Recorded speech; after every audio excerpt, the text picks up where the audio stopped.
Hello there. Today I'd like to show off two types of axe that were used prior to the introduction of steelworking.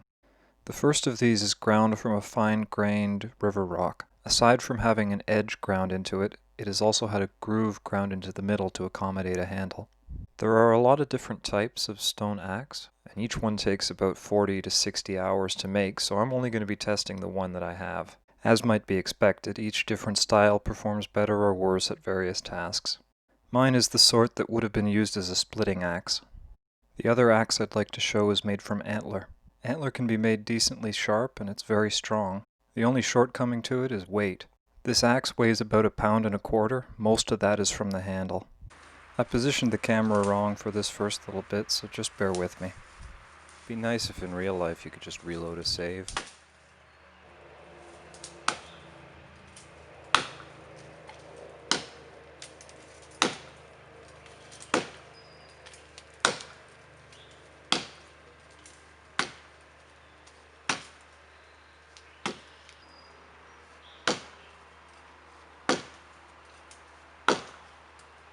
As you can see here, I haven't cut very deeply into the tree. Mostly I've just smashed off the bark.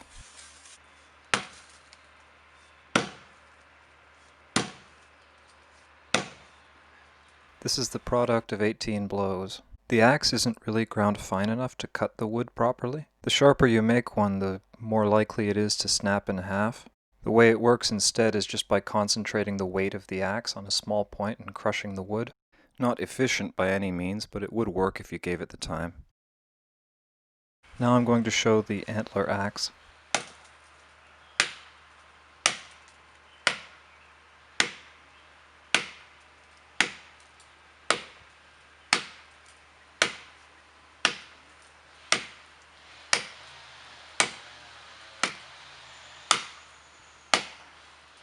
The Antler Axe has got the opposite problem. While it is sharp enough to cut the wood, it just doesn't have the weight to do much damage. As I mentioned, it weighs only 1.25 pounds. Most of that weight is in the handle. This is compared to the 6.75 pounds in the stone axe, most of which is in the head.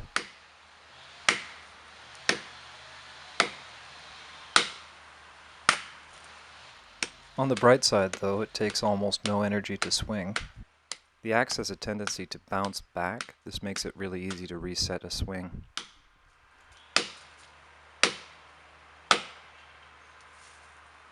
It took me about 58 blows to double the cut, so it's about 1/3 as efficient. However, it's also lighter and less tiring, so that's another factor. Let's show a good quality steel felling axe for comparison.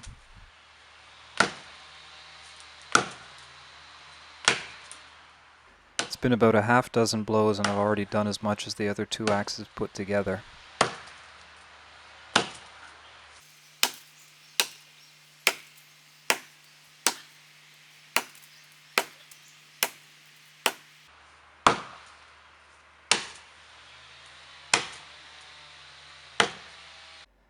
In 23 blows I've done about 4 times as much as the other axes.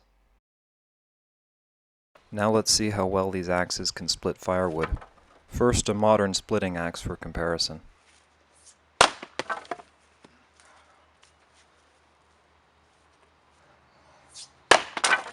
Most of the time it can go through in a single swing, but sometimes it takes 2 or 3. Now the stone axe.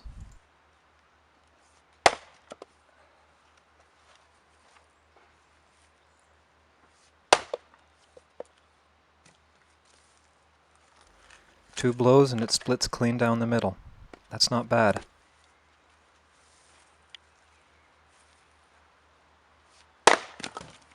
No trouble at all. Now the Antler Axe.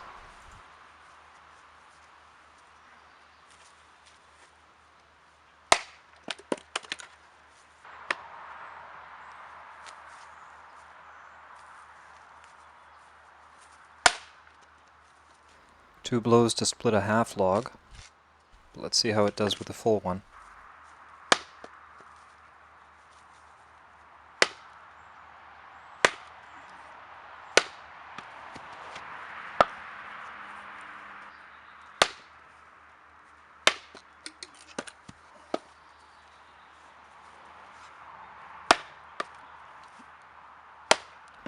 8 blows and I haven't even cracked it.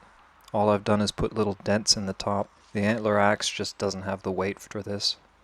Let's bring back the stone axe to finish what we started. 1 blow. That's not bad. Now let's see how well they perform some basic tasks. First, we're going to be cutting a little pine branch. 2 blows, which isn't terrible. Now we're going to be carving a point onto it.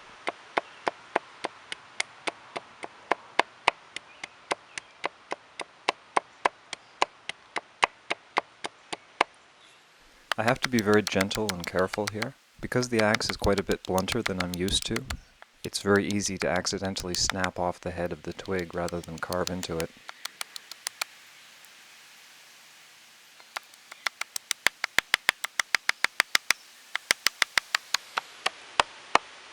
And there you go.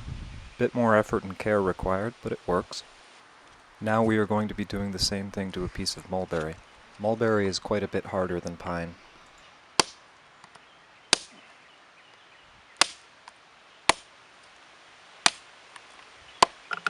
It's a bit of a messy cut, but it went through well enough.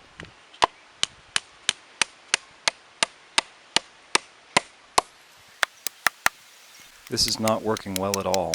Because of the hardness of the mulberry and the bluntness of my axe, it takes less force to break the mulberry than it does to cut into it.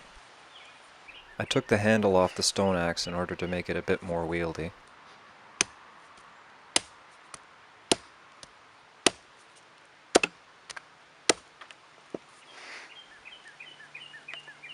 Again, it's not cutting so much as just pulverizing the branch, which it does quite happily.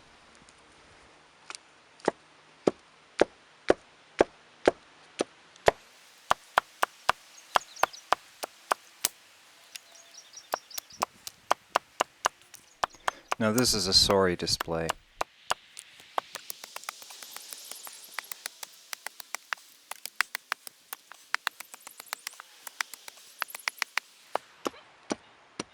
I did eventually manage to carve a point, but that took so much effort that I would have been better off just grinding it against a rock. And the end result is not what could be described as neat. Let's see how well it cuts the mulberry.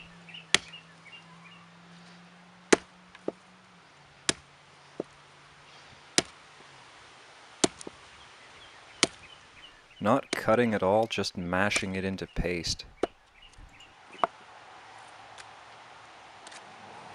I'm done with the tests, but let's have a closer look at the axes before we finish.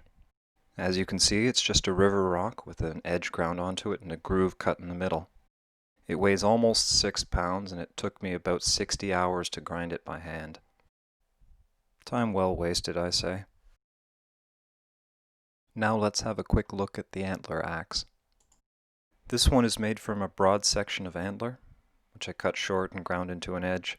The handle is made from a maple root. This is important, firstly because it allows the grain of the wood to follow the shape of the handle. Secondly, because roots tend to have very twisted grain, this helps prevent the axe blade from being driven through the handle and splitting it. History buffs might recognize this sort of handle from the Utsi axe.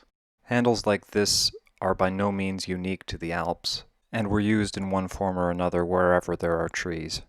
Anyway, that's all I have to say. Thank you for watching. I hope you enjoyed. Bye-bye.